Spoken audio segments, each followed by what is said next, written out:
But yeah, one is obviously the best, and then 2 is fine. 3 is really, really good, and then 4 is, just Four's you can't. fun. 4 is fun. Yeah, Yeah. and for those of you joining us, this is the Double Dealer podcast. With me this week is friend of the show, Mr. John Slaughter. How are you? Oh, I'm doing good, man. Just, living the dream. Someone else's dream, but the dream nonetheless. What is your favorite Rocky film? So it depends. Like, for storyline wise, I think one is obviously the best. And therefore, you know, if I were going to pick for quality, it would be my favorite. But as a kid, I just loved Rocky Four. Yeah, So that yeah. that one has a special. Like when it came on TV, I was watching that one every time. So that's got to be my favorite. I don't know. It's probably Rocky 1 for me, but then I'd have to put Rocky 3 as my second. Three's great. Three's great. And we in my house we pretend that five does not exist. Well, yeah, of course. So What's Rocky? You mean the Rocky Balboa from like 2006? that one's not bad. Oh, I I do like that enjoy one a that lot. one. Yeah. Yeah. What do you We're think about not. the Creed movies? Real I quick. like the first one. Haven't seen the others. Okay. Yeah. First one's all right. Second one is just Rocky Four. Oh, Um, is it? yeah, they bring back Ivan Drago's son, and he's just a monster, and he has to fight him. So it's basically just Rocky Four all over again. Oh, see that. All right. Well, I'm glad I didn't watch them then. Well, we're here to talk about another well-written piece of work from a relative unknown that launched him into superstardom. Hopefully, Oh, your debut novel, Crimson Veil. I'm hearing very good things about sales. I read it. I enjoyed it. I blurbed it. Yeah, just tell me what that's like. Releasing your first book. it's weird, man. I'm sure, like me, you're an avid reader, so you have your collection of novels, and you kind of have this idea of seeing your name up there at some point. So it's really weird to finally do that. So I don't know, man. I'm on that, like I'm also on that like post accomplishment, like the post accomplishment high is starting to go away, and I'm like Right. itching to get back into it. So, but it's Exactly. been fun. You get a little nap after your first time, but then it's shortly back up and out to work. Yeah, it's kind of like graduating. Like when I graduated college, I was like, "Oh, I got a diploma," and then like 2 weeks later, I was like, "Shit, I got a diploma. It's like, oh no, yeah, What do I do next?" there's always the princess is always in another castle. You'll rest after your next one and your next one and your next one. And then you die. Exactly. I think it was Billy Pratt who tweeted this out a couple of years ago. He said every author dies thinking about his next book. Oh, I'm sure. I guarantee it. I mean, because like I'm right now in the process of trying to think out what's next, and I'm caught between this like, you know, everyone's like, "Oh, the best thing you can do is write another book." People love sequels or something like that, and I'm like, "Yeah, but I don't want to do something just because it's considered the most lucrative path, if that makes sense." I'm with you there 100%. I had fans, now I have haters who are like, "What? Where's Automaton 2? Where's the sequel? You have to tie this up. I need it. I need it." And yeah, I feel. Do you feel weird being beholden to an audience? To an extent, yeah, it's I think it's, and I said something about this the other day. A friend of mine is a musician, and he was in a band. They almost hit it big. They had a song on the radio, and we were talking about how like once you start to make money off your art, it changes things. Mm, Because before you're doing it for your own sake or whatever motivations you have, and then all of a sudden, once there's sort of patrons involved, they're kind of trying to drive the ship, and it makes things much more difficult. Like all of a sudden, it's not fun anymore, you right, know. right. And And that's where the discipline comes in. That's where and I'm one to talk. I have no artistic discipline, but you know, Ray Bradbury wrote, I think, 1,000 words a day, Oh yeah, I don't do and that. I that. tried that. I tried the Stephen King thing too, where he's like, write 300 words or write, and it doesn't work for me. Like I have to. I've told is my wife is not a super artistic person, so when I start talking about writing and stuff, she'll kind of roll her eyes, and she Mhm. always says it's really gay when I bring up the muse. But I'm like, for me, that's what it feels like. It has to hit me, and then I can go, but I can't make it. If I try to force it, it's crap. And well, so there's a level of practice that does factor in where writing the 1,000 words a day or the 300 or however many isn't about getting your best work out there. It's just Mhm. about flexing those muscles, Yeah. you know. No, and So so in, I think there's merit to it, but I think because I've written a ton of crap that'll never that like when I I finished that when I finished Crimson Veil, it's right around 200 pages. So that's around, a little 50,000 words or so. And I probably wrote triple that I just threw away, Mhm, definitely. because I wrote chapters and kind of like completely rewrote parts of it. So I got the practice in that sense, I guess. But I also think there's an element of it depends on the kind of writing, not just like you encounter people that write as well, and that they write like genre fiction or something like that, and not to belittle that, but excuse me, not to belittle that, but it's different than trying to do like literary, right? So I've been trying to nail down for a while what the difference between literary fiction is and, say, genre fiction. So I have my definition is for the most part, and it's just a lot of wiggle room. I define it as like character driven versus narrative or plot Mm, driven. I think if it's a like I grew up, I always enjoyed John Grisham's novels when I was a kid, but almost every one of his novels, right? It's small town Southern lawyer takes on X. And you can kind of interchange any of his characters out for the most part. It doesn't really change anything. You kind of know what the story is, and you're really reading it for that story of that struggle, that plot of the small town Southern lawyer, and he's taking on the insurance company or whatnot. But like you couldn't do that with like all the King's Men. If you change any of the characters in that book, the whole book changes. right, right. Okay, so then here's a question. Which side do you think Crimson Veil falls under? Because your book is literally a small town Southern lawyer takes on the big bad guy of the boss hog, the crime lord. I tried honestly to thread the needle, because one of my favorite genres growing up as a kid was noir. It's a bit more noir films, right? Maltese Falcon, things like that.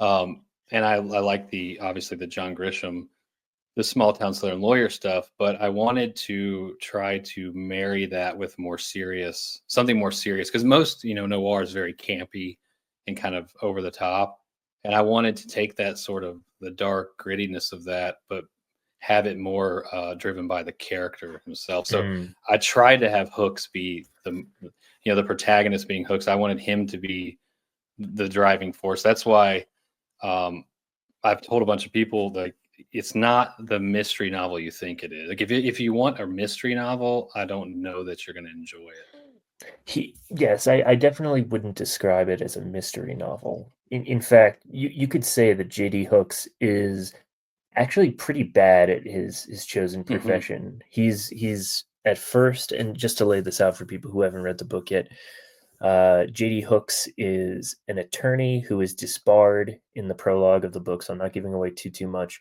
and later becomes a private detective. And you get this sense that he is stuck, Hmm.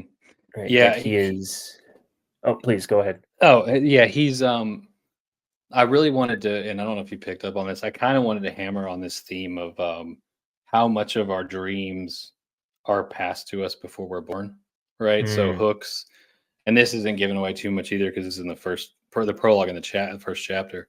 Hooks does struggle a bit with the idea that he did become a lawyer, and he had always wanted to be a lawyer, but at some point he realized that that was his father's dream that was passed to him before he was ever born. Right. Right. And so from the moment he was born, he was pushed in that direction without ever knowing it. So he kind of has this problem of, well, did I ever actually want this, or was I guided towards it for so long that I thought it was a part of me? See, I read it more as the him that wanted to be a lawyer died in the Pacific.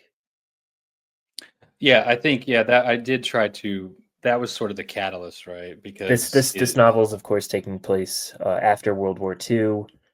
J.D. Hooks was a U.S. Marine fighting in the Pacific, and he's back from the war and kind of picking up the pieces of his life.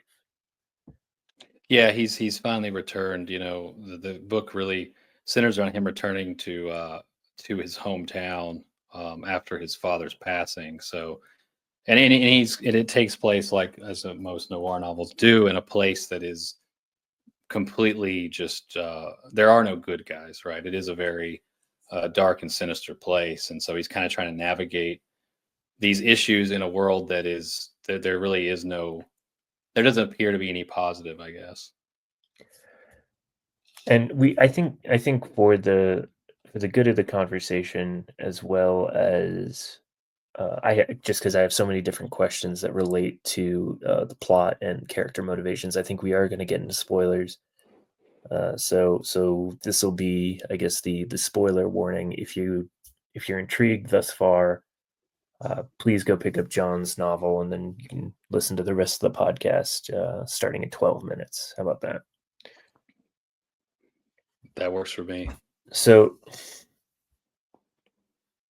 Oren, who is the crime, syndicate boss, like he's at least the main antagonist. I think you do a decent job of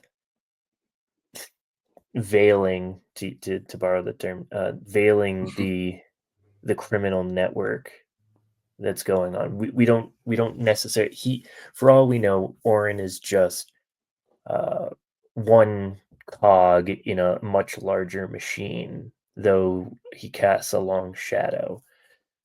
And I'm wondering, was that intentional? Ye- Do you have greater plans for the criminal organization? well, it was intentional, largely because I drew a lot of inspiration from the way, and I don't know how much you know about the Dixie Mafia, but Very little.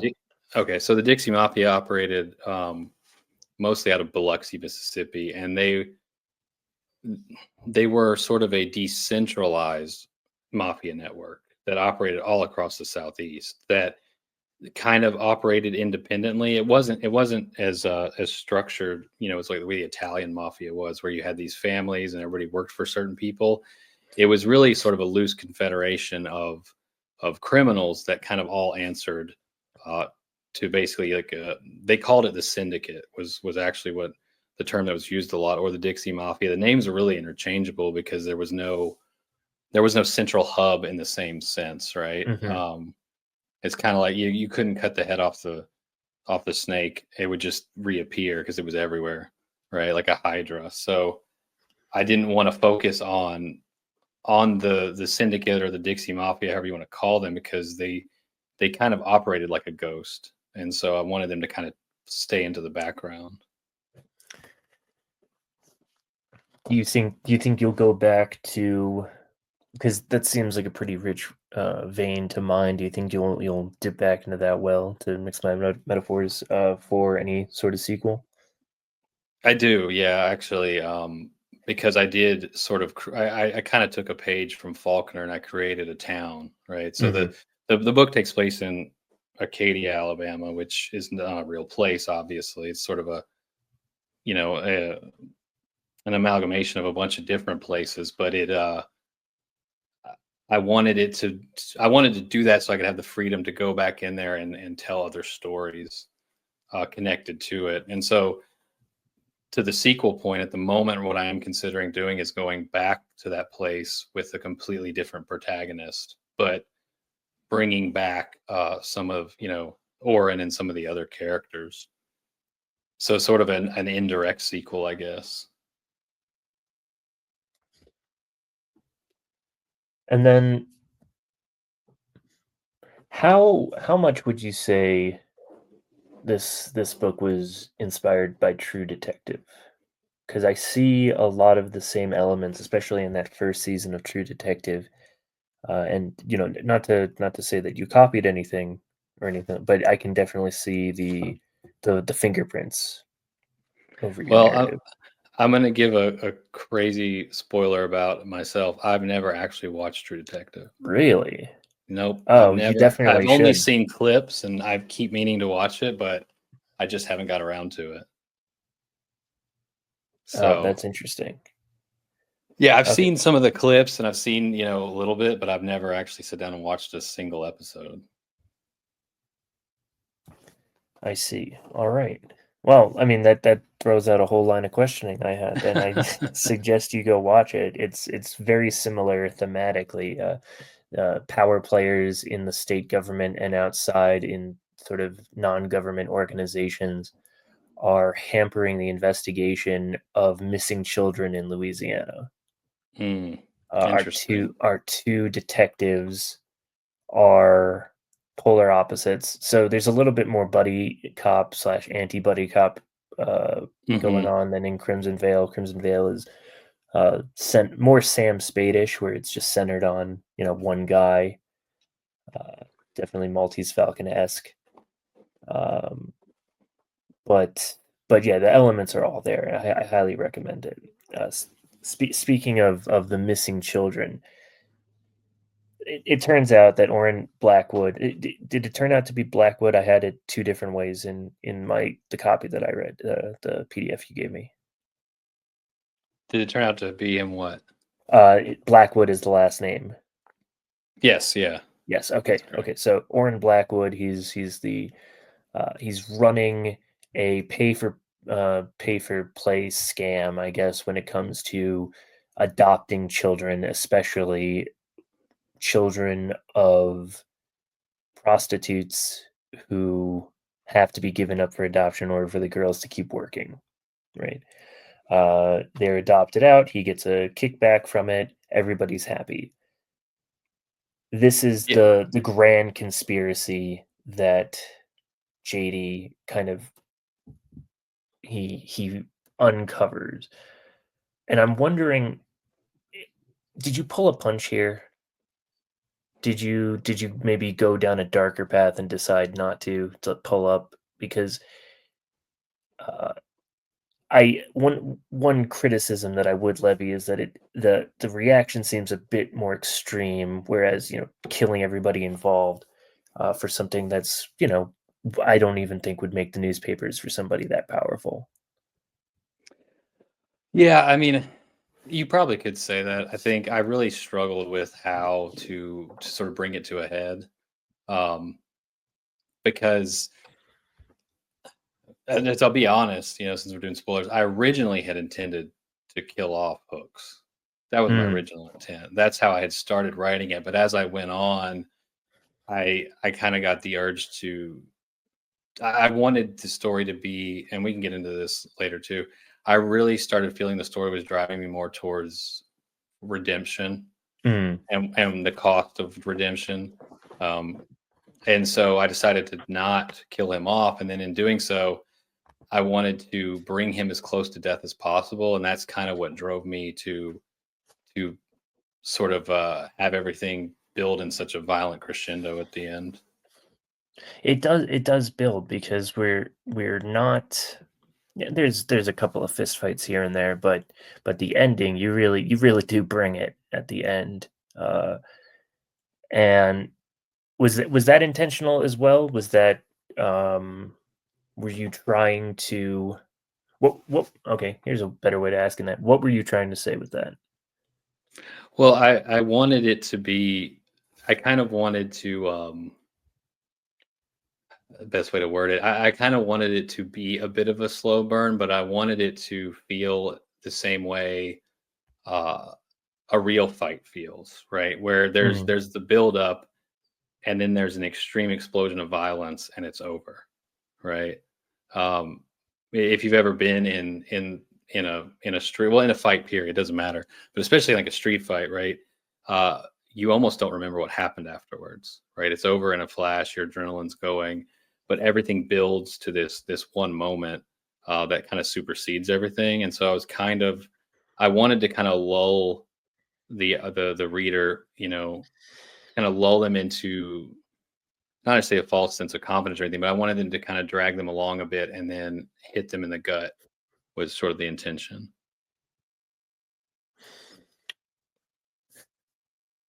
Does JD Hooks become a family man at the end of the book?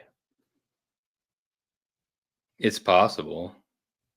It depends on how you want to. I kind of left that open to the audience, right? I wanted to give him the opportunity to to to be reborn, right? And that child gives him that opportunity. Now, what he does with that, I'm not 100% sure yet. Well, I only ask because I thought a lot about there's especially in the online discourse, libertarians will say that's not my responsibility, or I shouldn't have to pay for X, Y, or Z, right? Mhm. And I think one of the best counters to that I'd ever heard was you open your door after somebody's knocked and they're gone, but they leave a basket with a baby in it. It's not your fault that that's happened, but that baby's now your responsibility. Mhm. And JD Hooks has pretty similar, I'd say, uh, circumstance happened to him, though not quite. And we're left at the end of this book. JD has this child whose parents are missing him. Adoptive parents are missing him. His birth mother is dead. His birth aunt is dead. And what does he have if he gives the child back? That's only going to lead to more trouble. Who's to say that Orrin Blackwood doesn't kill the family outright because he just wants the Mhm. story to go away? It's what's Yeah, well, what's a man to do? that's sort of, I think it plays into, because I kind of played around with this idea too in there. He's also struggling with dealing with sort of the sins of his own father, or the perceived sins, I guess, depending on how you look at it. And kind of wanted to drive this point that sometimes you can if the sins of the father are visited on the son, sometimes it's up to the son to right those wrongs. And I think this child is JD's way of doing that, right? I fully intend, to, if I revisit him as a character, that he's not giving the child back. That the child is a way for him to right all of his own wrongs, right? Mhm. And to see if that makes sense, right? Because now it gives him the opportunity to fix. If you're a parent, you recognize things that your parents did wrong, right? Even if you recognize things they did right and wrong, and you usually will make it a point to not repeat the same mistakes they do. But inevitably, you end up making your own different mistakes, right? And I think that sort of gives Hooks is given this opportunity to right the wrongs that he saw from his father, and then that child will in turn be able to right his wrongs. It's very cool reading your friends' books because you can see their unique perspective on the world. Like I read this book and I thought, oh yes, this has John Slaughter all over it. And you and I don't know each other too well, but well enough, I'd say, that I see main character is a former U.S. Marine, Catholic from the South of Germanic stock, and I'm like, oh, okay, great. So John's writing what he knows. How Mhm. much else? How close to yourself is JD Hooks? Uh, it's a lot of me in there. I grew up in a similar town, small town. I left, I came back.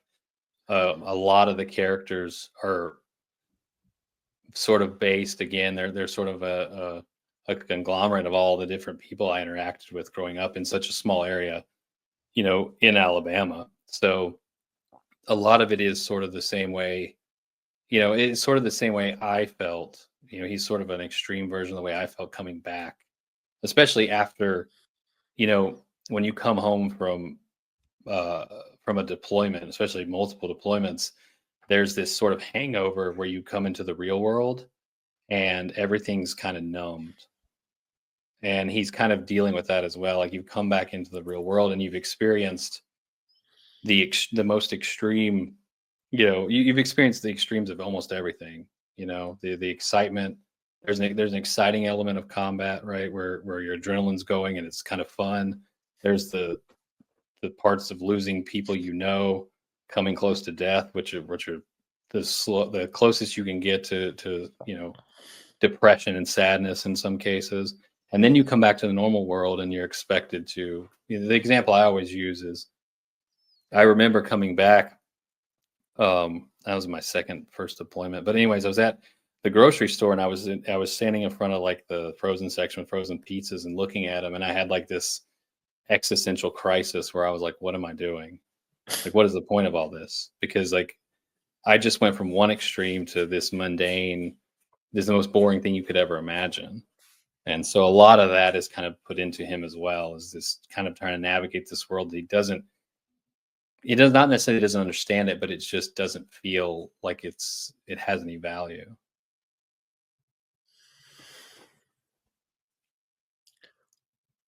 How long were you stuck, would you say, after your stint in the Marines? How long did it take you to become sort of a normal guy again? If you're a normal guy again. I mean, I think insofar as you can become normal, because you're tainted by that, for the rest of your life to some degree. But honestly, it was when my first son was born, because that was the first time that I had a moment of like, there's something bigger than myself, and that Do you was think sort of the thing that drew me back in, I guess. do you think Hooks feels the same way? Yeah, I think so. I think it's giving him a purpose, right? Because as a character, he's older than I am. He's in his well, I guess not that much. He's not much older than me, a few years. So he's in his early 40s, but he's his life kind of I imagine, which I'm not. My first son was born when I was 24, so I can imagine if you're a 40-year-old guy and you don't really have any, you're in that headspace already. You don't expect to have children or anything. Like the future's pretty bleak for you. It doesn't really seem to have much left. You don't have much left to accomplish, and I think that's what the child does. Is it gives him something to push forward towards. It gives him a future now, because even if he dies, obviously one day the kid continues on. So there's something beyond him. A staple of the noir genre is besides the gruff sort of gritty detective, his counterpart is almost always a beautiful, dangerous femme fatale. We have maybe two in Crimson Blood, and I would say maybe we have two halves of one, Mhm. being Evelyn Sinclair as well as Veronica Blackwood. What's going on with these two women in particular? I think they're the only two named women characters besides Gloria and maybe a couple other, but they're definitely the two main ones.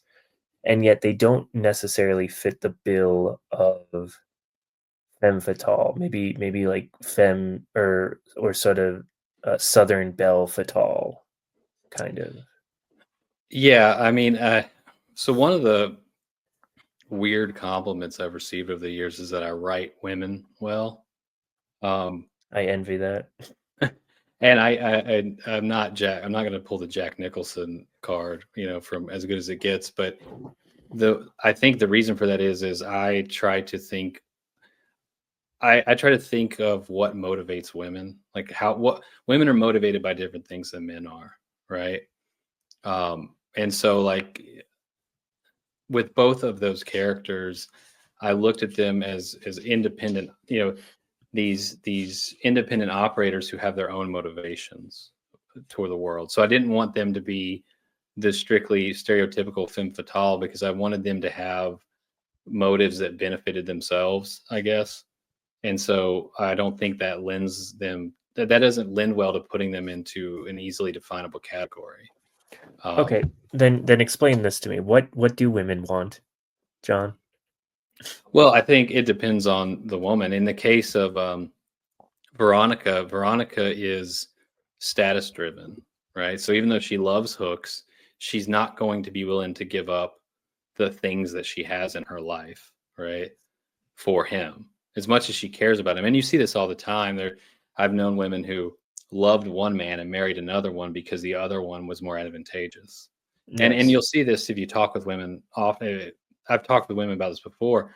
They can love a man and not want to marry him because they see they don't see value, right? Or he's not ambitious enough, right? And so in the case of her as a character, she's driven by these other motives. She likes the status. She likes the fact that her brother runs everything, and because of that, she de facto gets whatever she wants, right? She enjoys not being tied down and being sort of because I kind of do present her as like this character that everybody in town sort of is somewhat in love with to a degree because she's so beautiful. She doesn't want to give that up either, right? And she might have been happy to leave with hooks at some point, but that's not what she really wants in life. Um, She's young enough that her beauty has currency, exactly. but Yeah. And it is a depreciating sort of thing the yeah, and longer that she remains unmarried. she hasn't, quite come to realize that, right? She hasn't reached that point of realizing like, oh, uh, beauty fades. And if I don't, get off this train soon, it's going to be over. And then with Evelyn is not motivated by any other reason than her own guilt, right? She doesn't even really care about her sister as much as she does care about making herself feel better. And so I kind of looked at it like, okay, well, what's driving her, or either one of them, and how would they react to that? You know? Yes, Evelyn and her sister Gloria definitely played out more Tennessee Williams, uh, in my mind at least. There was just something about the dilapidated, or at least failing old Southern family, and its two heiresses going off in completely different directions. Yeah, I felt like as her as a character, she sort of has this. She's the older sister, so she has this sort of drive to. She's always kind of taking care of her younger sister, but she also resents her because and this is something I've seen in a lot of families where the oldest child or one of the older children will be extremely accomplished and successful, and the younger one will be the opposite, but gets all the attention, Mm. right? Because they're the baby of the family, and sort of that's the big tension between the two of them to a degree. Is Evelyn has always been protecting her younger sister or watching other people do it, and so as much as she wants to tell her, she wants to just leave her to her own devices, she also has a conscience. Are you a big Raymond Chandler fan by chance? Yes, yeah, I Okay, do. so then I say the big sleep, and you say yep. Hmm. So that dynamic is definitely there as well. Oh yeah, no, yeah. There's probably a lot of influence from Chandler because again, I mean I'm a huge noir fan and I think he's probably the best at it. Well, so it's funny you're a big Chandler fan, and yet your main character is not a squeaky clean sort of knight. Hmm. Whereas are there knights running around in Arcadia? No, No, I don't. Again, this was where, like I was saying earlier, I really wanted to play with the idea of redemption, because I want to be able to tell. So interesting. You probably have experienced this. I grew up in an evangelical background, and so all Christian media I ever encountered was very squeaky clean, right? Mm, It was always like, whatever happened, you prayed about it, and God would just fix it, and stuff like that. Whether it was like Veggie Tales or facing giants, these sort of like really kind of corny stories. And I had a realization at one point that I thought noir of all genres offered the opportunity to tell Christian stories without being explicitly Christian, because that turns people away. yes. Right?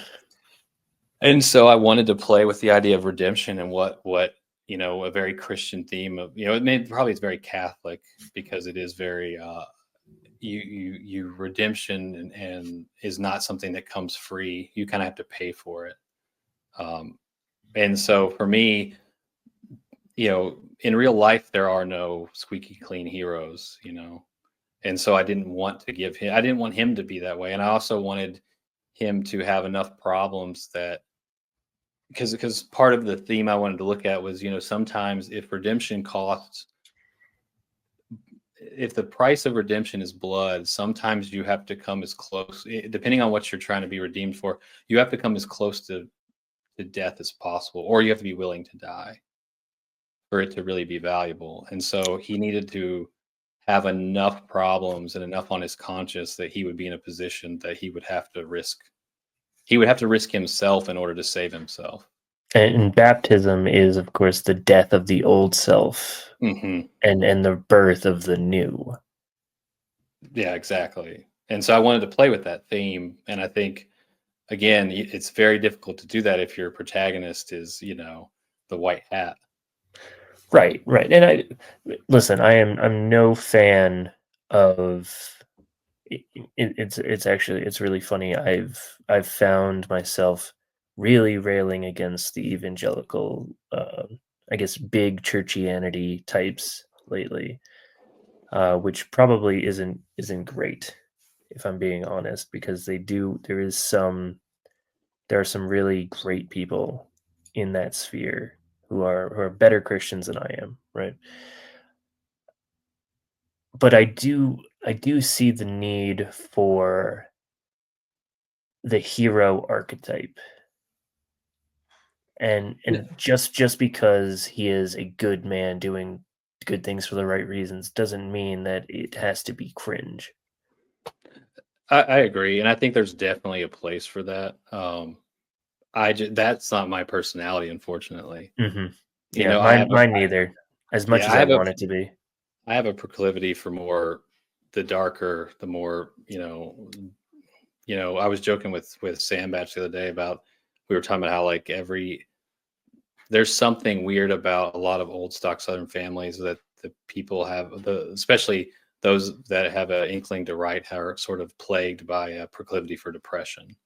And Mm, I definitely have that, where not necessarily depression per se, but I've always been drawn to dwelling on the, I guess, more serious and darker elements of life. And I don't find them depressing. That's the ironic part. right, right. I mean, Yeah. listen, I for fun, I look up, uh, the latest dirt on satanic pedophile cults, and Yeah, just, like, I have a need to know about these things. well, yeah, it's kind of like my wife would always, she'd be like, "How do you read X, Y, or Z?" Or, so like, we talked about All the Pretty Horses recently.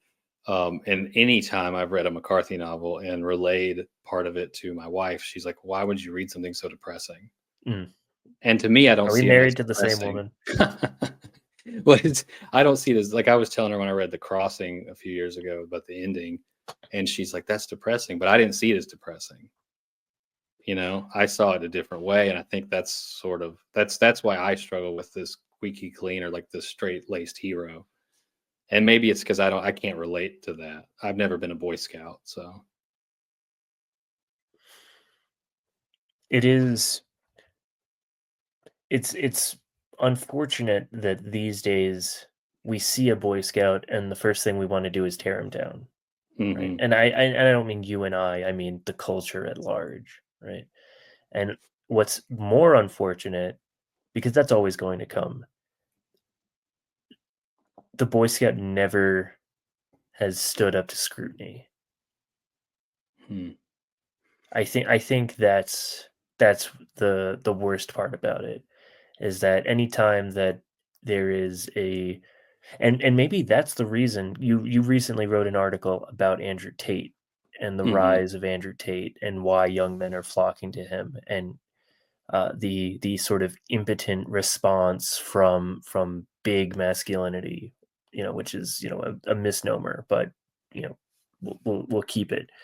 Uh, all these guys saying like, we have all these men that you can be looking up to, and instead you just look up to a guy with a Bugatti, and it's like, well, any time that the the mainstream or the evangelical right especially has propped a man up as, or Con Inc. in general has propped up a man to be admired, it doesn't take long for him to have a really stupid take uh, that's kind of nonsensical, or a position that is clearly astroturfed, or ends up being a closeted homosexual or something, and that's like kind of an extreme case, but you know what I mean. And with Andrew Tate, it's like what you see is what you get. Yeah, he's a scumbag, yeah, he's a pimp, but he does have a Bugatti, and he does, you know he's not apologizing for that, and I think that's the thing, is that men don't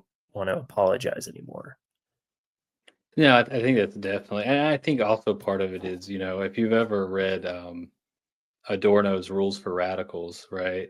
Or not Adorno, what's his name? Saul Alinsky's Rules Alinsky, for, yeah. yes. One of the things he points out in there is people on the right, and I use that term loosely, but people who have actual morals and values and standards can never actually live up to them, and you can always use that against them. Mm, And I think that is something that's a strategy that they've always used, because you can't accuse you can't be nearly as hard on Bill Clinton for cheating on his wife as you can for the guy who's obviously religious, right? right, Because right. he's failed on multiple levels. I think that's sort of permeated into our culture to an extent, and I think it probably, not to get in a big philosophical thing, but I think it's probably married with a bit of sort of postmodernism, and there's no real truth defined by anybody, so everything's kind of floating in this milieu of different ideas. But these guys are always going to fail to live up to their expectations. And so we've all grown up in that. We've all grown up in the anti-hero world. It's like See, if you go back. I Oh, go I ahead. struggle with that because we look back in the past and there were great men. Mhm, There were men that were worth following. I mean, hell, Napoleon really did stand in front of his army and tell mhm. them to shoot him, and they just surrendered and followed him back all the way to Paris. That happened several times, Yeah. you know, and instead we get a movie about how his wife is banging other dudes. Well, I think that's because we're partly, you ever heard that old saying, a hero has no dignity at home, right? Because Hmm. like everything, it doesn't matter who they are, they do all the same things. I think we have too much access to people. We get to Mm, see their flaws. Whereas when Napoleon's doing everything he's doing, very few people have access to his inner thoughts or his inner life. The letters he's writing to what's her name, like one of Josephine. my Josephine, one of my favorite letters. Actually, when my wife, she's coming back from out of town, so I always quote this. There's a letter where he tells her, I'll be home in 3 days. Don't bathe. Right, right, right. Yeah, and I always quote that to my wife. But the point is nobody knew that except for him and her. And now we're all exposed to this. We get to see all these cracks in the facade. John Wayne's a great example. I grew up with my grandparents watching all the John Wayne movies. John Wayne was sort of that character, but then they decide, well, we're going to expose his entire private life. He was cheating on his wives all the time. He was doing it, and it tears that person down. And I think we I don't think are equipped or should have access to those things. When you read Plutarch's Lives, right? There was plenty of information that Plutarch had access to. Uh, he only put in the things that were relevant to leading a good life, right? Yeah. He took these men, and that's what history and biography were for in the ancient Hmm. world. It was, okay, learn the virtues of this man or learn the vices of this villain, right? Because there Hmm. were heroes and villains in these societies. A man wasn't just, complicated or whatever. He was good or he was bad. He was admirable or he was to be scorned, right? And to be remembered for his faults, let's say. Uh, Well, and you should, you probably are probably intimately familiar with this to an extent because your book, the Perfect and the Wicked, right? Being based around the Kennedys to an extent, like the media even did that for Kennedy. right, right. Yes, yes. Kennedy's flaws were hidden. His illness was hidden. Hell, the media hid FDR's wheelchair, Hmm. right? Shane Gillis has a really good bit about that, right? Where he's, back in the 30s, there's a Thanksgiving, and the crazy uncle's like, "I'm telling you, he can't walk."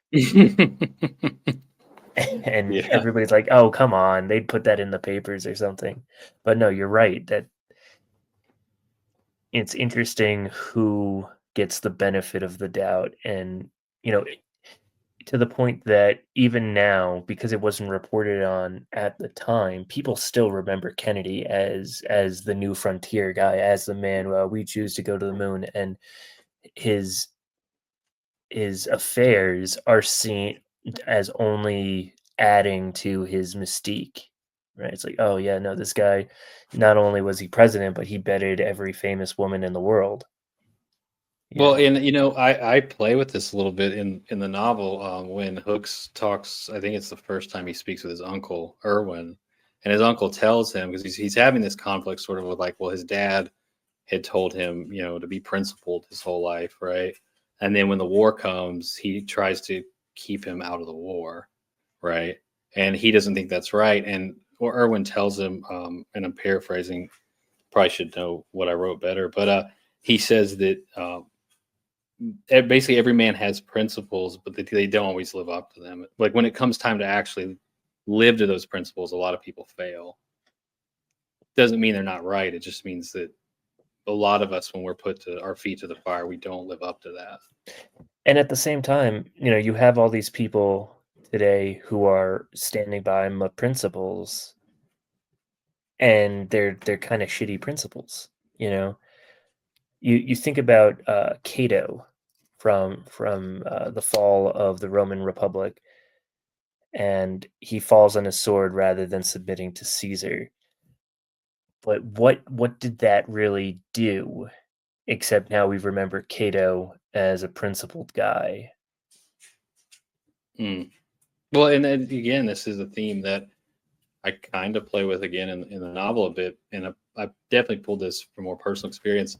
There are many incidents where Hooks has the opportunity to either do the right thing or not do the right thing, and he will choose to basically be disagreeable for the sake of it. Like he'll essentially pick a hill to die on without considering whether it's worth it or not, right? And I think that's sort of something you see like with Cato. Is it better to fall on your sword and die on your principles, or is it better to live to fight another day? Yeah, I guess I don't know, and It's yeah. it seems like you don't even have an answer for that because uh, Hooks lives at the end, and Yeah. whatever he was going to die for, he no longer has to. Yeah, I mean, I kind of think of it like, if you have kids, do you want to go out in a blaze of glory and set an example, or do you want to live to raise them? Right. It's like the Northman. Did you see Hmm. that film? Yes, Where yeah, I actually rewatched it last weekend. he chooses to he knows that Anna Taylor Joy is pregnant with his kids, and he has this vision that they're going to be great kings, and that actually gives him permission to jump off the boat and go finish what he started. Mhm. Yeah, and I think, and again, that's his Hooks has the opportunity in the novel to leave town. He could just leave, walk away, and nothing would happen. But he can't necessarily do that.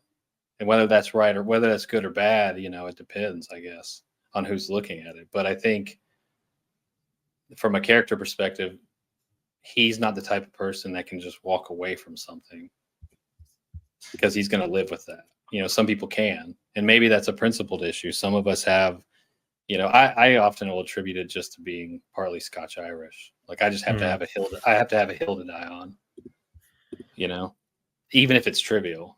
Right. There's the everybody wants to be Braveheart, which I watched recently again for the first time in like 10 years, and it's everybody wants to die for a cause. Yeah, I think it's that. What was that meme where it's like men have two different, I forget, like whatever it is, two different fantasies. It's like dying in a last stand or living a peaceful life on the farm with your family.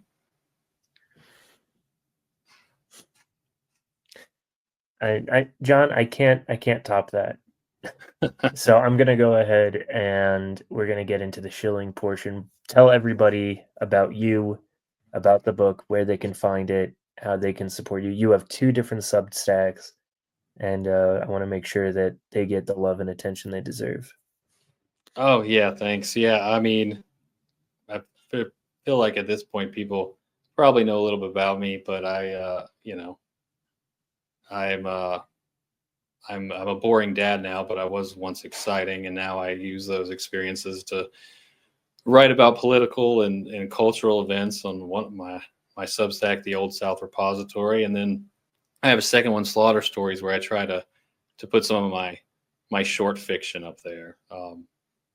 So that's really the biggest place. But if you want to find my work, it's Texas John Slaughter at Substack.com. There's a link to the second Substack on there, and then I'm on Twitter at J Slaughter Esquire, and my pinned tweet is the link to the novel. So I only ask that if you do buy it, and please do, that you review it on Amazon, because right now I have a lot of orders and no reviews. Right, right.